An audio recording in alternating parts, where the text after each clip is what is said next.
Rebuttal paragraphs are paragraphs that, uh, you know, defend against what the opposition might say against your thesis or against your point of view, right?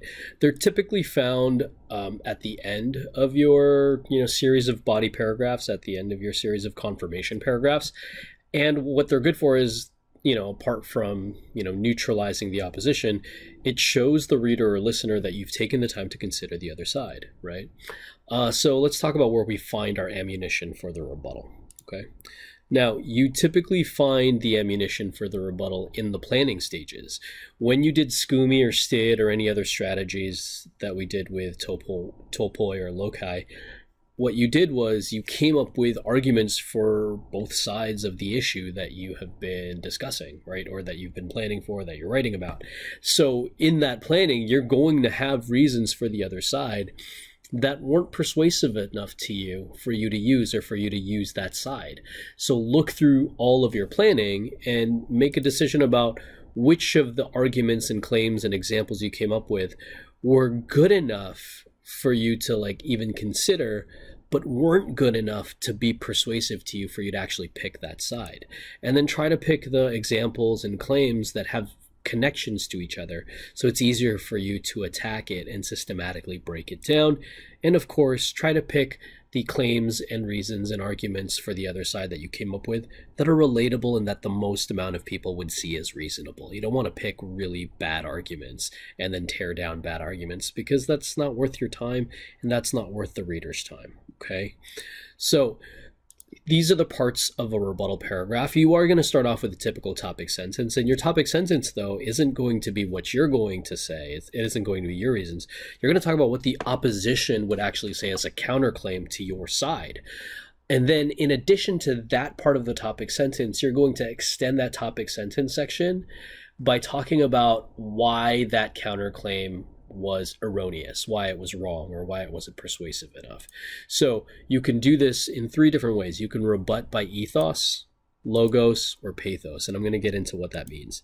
If you rebut by ethos, what you do is, once you present the opposition's counterclaim, you attack the opposition's intentions or their lack of qualifications to even make that claim, right? Or if you're going to rebut by logos, which is what I prefer, because it's less dangerous, and I'll explain that in class. It's because you show the reader the counterclaim that they might say against you, but then you explain why that claim and reason is wrong, or why it's flawed, or what they didn't consider when they made that claim. Or if you rebut by pathos, you explain why the other side isn't considering a particular value properly, or why they're not seeing the reality of life as lived by the people being affected by the issue, that they're lacking empathy, right? So after you come up with your topic sentences, presenting the opposition's counterclaim, talking about why it's wrong, you can give the typical example or evidence or hypothetical situation that the opposition would say, and then explain how it would try to prove the counterclaim, but then you talk about its miscalculation, right? And this miscalculation here is a miscalculation of ethos. This one's a miscalculation of logos. This one's a miscalculation of pathos. And if you happen to have more than one rebuttal paragraph, because, that's the nature of your essay, you should opt for the optional transition sentence that takes you to the next rebuttal paragraph. So let's take a look at an example. Here's that thesis statement for that SCUMI planning that we did as practice, or that you watched in the video. But a rebuttal paragraph in this essay that would be helping this thesis is going to look like this. And I'm not going to read this to you. You can just pause and read it. There's the topic sentences. There's the example. There's the explanation. There's the nuance. And there's a transition section right over there. Okay, pause it, read it, take a look at it. Now, in addition to rebutting, right, there is one variant of the rebuttal paragraph, which we can call the concession, right? You have that counterclaim, but then instead of just saying, hey, it's completely wrong, you actually concede and say, you know what, they actually have a point. Now, you got to be really careful with this, because you're going to seem like you're contradicting yourself. So you concede and say, to a certain degree, they are correct, right? They're sort of right, but let me explain to you why it's not enough for me to take their side. And that's what you're going to do. So you give the hypothetical that shows the counterclaim, but then you explain that it is correct and that it is convincing, but it shouldn't be enough for us to try to take their position, right?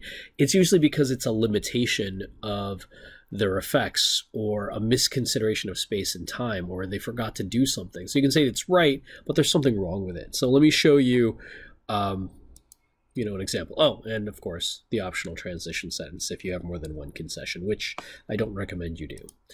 All right. Here is an example using the adversity prompt. I'm not going to read it, but you can pause and read. There's the topic sentences. There's the example. There's the explanation of the example and why it's not quite enough to convince me, right? Why it's not enough to sway us, right? And there's the nuance of it, and it's bringing it back to our original prompt. But you'll see that in this paragraph, I'm conceding that the other side's claim is correct, but I also attack the nature of that logic, right? And I attack the nature of that particular situation and how it's not typical. So take a look at that and see how you concede, okay? Now, with regards to the rebuttal, a couple things to remember. It's going to increase your credibility in the eyes of the reader or listener. And if you can't think of a way to counter the counterclaims, you can strategically concede with a concession paragraph so it shows that you're reasonable. And hopefully you did your due diligence in the planning and you actually qualified. So you can sit there and make an easy concession without looking like you're contradicting yourself. Aim for at least one rebuttal paragraph unless you have a very particular strategy. Okay, that's how you do the rebuttal. High five for learning. Ask me questions in class.